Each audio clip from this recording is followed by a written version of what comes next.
Je parle à la jeunesse, c'est-à-dire les jeunes. Je m'adresse personnellement à vous. Vous n'avez pas dit que vous n'écoutez pas les conseils de vos parents.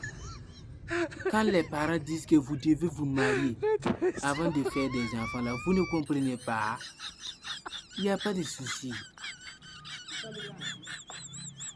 Si vous n'avez pas compris pourquoi vos parents vous conseillent de telle manière, il faut les demander. Quand on part dans un village, on doit toujours saluer le chef en premier. C'est-à-dire le chef du village. Quand c'est pour lire la Bible ou le Coran, le gars il a les yeux comme ça, bien concentré. Et en temps c'est comme ça. Jusqu'à ce qu'il ferme les yeux. Quand il s'agit d'écrire sa copine sur WhatsApp, il est comme ça, sur son téléphone. Les yeux sont comme ça. Les yeux là ne s'assoupissent pas. Hein. Les yeux ne s'assoupissent jamais. Comme ça. De 19h jusqu'à minuit, il est comme ça. Il faut que nous les Africains, nous changeons un peu. Nous ne pouvons pas être en voie de développement et puis vouloir faire ces choses. Il faut se concentrer au moins. On ne peut pas se développer comme ça. C'est très difficile de se développer. C'est toi qui n'as pas créé WhatsApp et c'est toi qui es tout le temps en ligne. Hein? 7 sur 7. Celui qui a créé WhatsApp même là, il n'est pas en ligne comme toi. Il est toujours concentré sur son business. À savoir comment faire pour développer d'autres applications. Et c'est toi. Pour que tu es toujours en ligne. Et c'est pas toi qui as créé l'application WhatsApp. Tu es toujours en ligne à chaque fois. Celui qui a créé WhatsApp même là, il est toujours concentré sur d'autres projets. Comment faire pour développer d'autres applications. Et c'est toi qui es toujours en ligne. Continue, ça va aller, ça va aller. Non, ça va, regarde mes yeux, ça va aller, ça va aller très bien, ça va aller. Quand tu as fini ton argent là sur WhatsApp, là, ça va aller. Une fois l'acte commis là, hors mariage,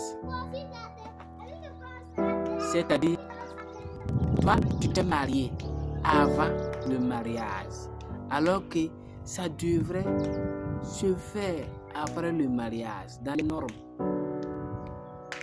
Imagine, tu as eu une copine, deux copines, et tu as commis avec toutes ces copines-là l'acte. Je parle de l'acte parce que je vais éviter. Il y a certains qui vont venir manger piment dans ma bouche. Tu as commis l'acte avec toutes ces filles, il n'y a pas de souci. Mais tu n'as pas compris que non. Pendant que tu commettais l'acte avec toutes ces filles-là, c'est-à-dire, tu t'es marié avec toutes ces filles. Parce que l'union là, ça veut dire vous êtes devenus un. Vous êtes en couple. Vous êtes accouplés. D'autres ne comprennent pas. Après, ils disent que papa, excuse-moi, je me suis marié avec ma femme, mais ça ne va pas. Au foyer, c'est chaud. Ma femme me trompe. Bien sûr, elle va te tromper. Parce que tu t'es pas préservé. Mon cher ami, tu t'es pas préservé. Voilà pourquoi on dit souvent de se calmer, de prendre nos précautions et de prier le bon Dieu pour qu'il nous garde saints, pichot ou vierges. Le meilleur cadeau que vous pouvez faire à vos maris, jeunes filles, c'est de l'offrir votre virginité. Le meilleur cadeau que vous devrez faire, jeune homme, à votre femme, à votre future femme, c'est de l'offrir votre pichocité ou bien c'est votre virginité aussi. Un homme pichot. Mais tu t'es préféré garder ça avant le mariage. Est-ce normal ça? Il y a des problèmes parce que tu t'es pas préservé. Et la Bible dit que l'autre péché qu'un homme commet, ce péché est hors du corps. Tu vois, la Bible même est contre l'acte avant le mariage. La Bible est contre ça. Parce que Adam et Ève là, nos grands-parents là, Adam et Ève qui vivaient dans le jardin d'Éden là-haut, ils étaient ensemble, non? C'était confirmé.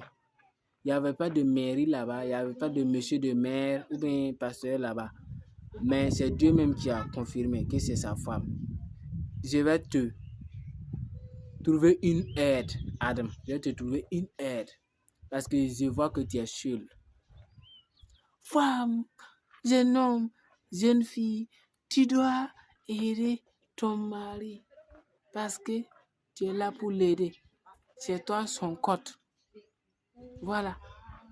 Vous n'avez pas compris ça. Mais aujourd'hui, là, Dieu est passé par les pasteurs et puis le maire, monsieur le maire, pour faire l'union entre deux personnes. Vous pensez que quoi? La vie tourne autour de vous comme ça. La vie n'est pas faite au hasard. Il faut vivre humblement et savoir où vous mettez les pieds. Vous avez compris? Ah, je n'ai rien dit en tout cas. J'ai juste dit de faire attention de votre vie. Voilà.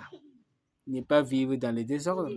Puisque vous allez venir dire dans les commentaires je regrette. Et ça ne se passe pas avec moi. Je ne répondrai personne. Voilà.